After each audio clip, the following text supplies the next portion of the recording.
মেয়ে হয়ে জন্ম নেওয়াটাই হয়েছে বড় পাপ। কেন বললাম আজ এই কথাটা পরে বলছি। তো hello friends, good morning, welcome back to my channel তপুর ছোট্ট পৃথিবী। কেমন আছো তোমরা সবাই? আশা করছি সবাই ভালো আছো, সুস্থ আছো বন্ধুরা। আমরাও তোমাদের ভালোবাসায় আশীর্বাদে ভালো আছি। তো এখন বাজে প্রতিদিন বলতে আজকে নিয়ে মানে 2টো ব্লগ গেল আমার।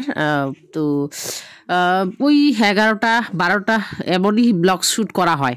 সকালে এত ব্যস্ত থাকি আর এত ঠান্ডায় সত্যি কথা বলতে উঠতে একদমই মন চায় না। তার জন্য তাড়াহুড়ো করে আর ব্লগ শ্যুট করাই হয় না।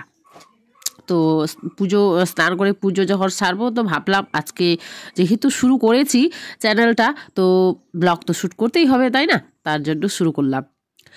সকালের বাসি কাজ, তারপরে হচ্ছে ওই যে রান্না বান্না সকালের সব কিছু হয়ে গেছে, সবার খাওয়া দাওয়া হয়ে গেছে। আমি এখন পুজো করে তারপরে হচ্ছে এই যে কাপড়গুলো রেখে আগে খাওয়া দাওয়া করলাম, তো ওদের সাথে আর শেয়ারই করিনি।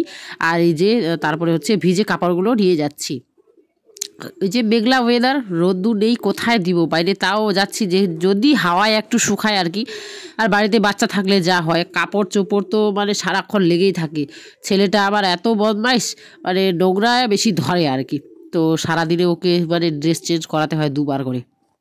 তো যাকে বর মশাইও এলো, বাড়িতেই আছে।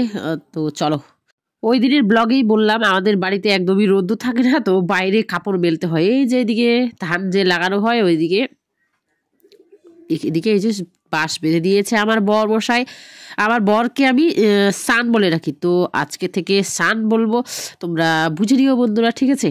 তো সান এই যে এদিকে একটা বাঁশ বেঁধে দিয়েছে, ওখানেই কাপড়গুলো মেলে দিয়েছে। চা পাতার ইয়েগুলোতে, লাকড়িগুলোতে বেশি ভালো শুকায় আরও কাপড়গুলো। ওখানে ওই যে এক ভাঁজ হয়ে থাকে কাপড়গুলো, তো তার জন্য তাড়াতাড়ি শুকায়। আর এই যে বাঁশটাতে তো মানে ঢেকে থাকে, একদিকে রোদ্দু পায় আর একদিকে পায় না, ওই জন্য একটু লেট হয় শুকাতে, তাই না?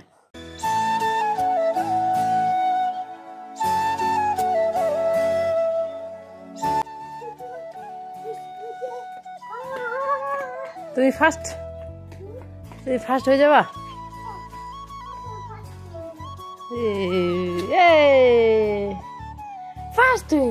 এত ঠান্ডায় মনে হয় সারাক্ষণ আগুনের পাশে যে বসে থাকি, কিন্তু কি বলবো আর বন্ধুরা, যেহেতু এখানে কেউ ছিলাম না বলে বাবা সব লাকড়ি যত ছিল আর কি সব বিলিয়ে দিয়েছেন। আর যেগুলো বড় বড় গাছের গুঁড়িগুলো ওগুলো মানে বন্ধ করে একেবারে একটা ঘরে রেখে দিয়েছেন। তো তার জন্য হচ্ছে একটা লাকড়িও নাই যে আগুন থাকবো, এমন অবস্থা। তো এগুলো এই যে পুরোনো বেড়া ঠেড়া ভেঙে পড়ে গেছে, ওগুলো থেকে পাতাগুলো নিয়ে এসে এইভাবে আগুন তাপা হচ্ছে। তো তা না হলে আমি এই যে উনুনও একটা বানিয়েছি, 1-2বার রান্নাও করেছি। একদিন তো হঠাৎ করে গ্যাস শেষ হয়ে গেল, রান্নাও করেছিলাম, কিন্তু লাকড়ি নেই যে উনুনে রান্না করব।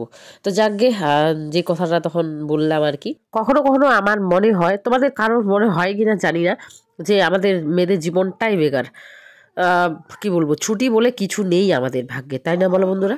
এক তো শরীর এত খারাপ আমার, মানে গলার ভয়েস তো বোঝা যাচ্ছে, নাক পুরো বন্ধ আমার, এত ঠান্ডা লেগে গেছে। তাও তো ওই যে জলের কাজ বা ঠান্ডা লাগার যে কোনো কাজ আর কি না করলেও হয় না।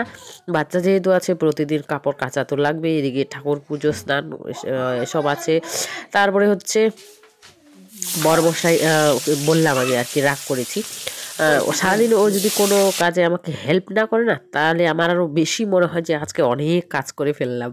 তো ওকে সন্ধ্যাবেলায় বলছিলাম আর কি, তোমার তো তাও ছুটি আছে, বসে আছো বাড়িতে, আর আমাদের কই ছুটি তো কিছু নেই। আর যদি বাপের বাড়িও যাই, তো বাচ্চাটা তো আর ছাড়ে না, তাই না বলো বন্ধুরা? বাচ্চা সামলানো একটা মা ছাড়া আর কে বুঝবে বেশি, তাই না?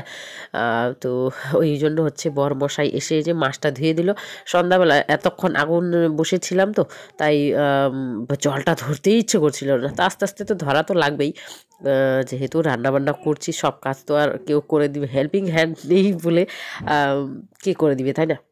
তো যাকগে, 2 রকমের মাছ দেখালাম তোমাদের। অর্ধেক পাঙ্গাস মাছ ছিল আর অর্ধেক ছিল রিটা মাছ। রিটা মাছ একদম খেতে ভালো লাগে না, আমি খাই না আর কি, পছন্দ করি না। তো আমার বর আর আমার শ্বশুর বাবা ওরা খেতে ভালোবাসে, ওরা আবার পাঙ্গাস মাছ ভালোবাসে না, ওই জন্যই 2 রকমের মাছ।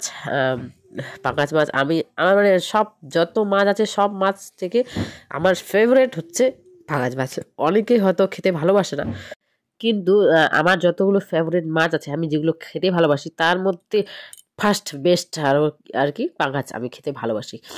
তো তো গরমের সময় আমি একদম খেতে পারি না, পেট খারাপ হয়ে যায়। ঠান্ডার সময় খেতে পাই, মানে শ্যুট করে একটু, তাই এই ঠান্ডার সময় 1-2 বার খাই, তাছাড়া খাই না আর। তো যাকগে পাঙাশ মাঝে তার জন্য হচ্ছে ফুলকপি আর আলু দিয়ে আর অল্প কয়টা মটরশুঁটি গাজর সব মিক্স করে ঝোল করব।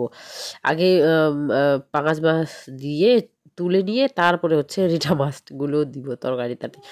আমিও যদিও অল্প একটু রিঠা মাছের গন্ধটা সহ্য করতে পারি, কিন্তু আমার মেয়ে একটুকুও পারে না সহ্য করতে, ও খেতেই চায় না। তার জন্য হচ্ছে মেয়ের জন্য শুধু তুলে রাখবো, তারপরে ওদের জন্য দিয়ে দিব। তো যাকে বন্ধুরা, আজকের ব্লগটা কেমন লাগলো অবশ্যই কমেন্টে জানিও। তো আজকে এখানেই বিদায় নিচ্ছি, সবাই ভালো থেকো, সুস্থ থেকো, আর তপুর ছোট্ট পৃথিবীর সাথে থেকো। Bye bye and good night. খাওয়া দাওয়াটা আর তোমাদের সাথে শেয়ার করা হয়নি।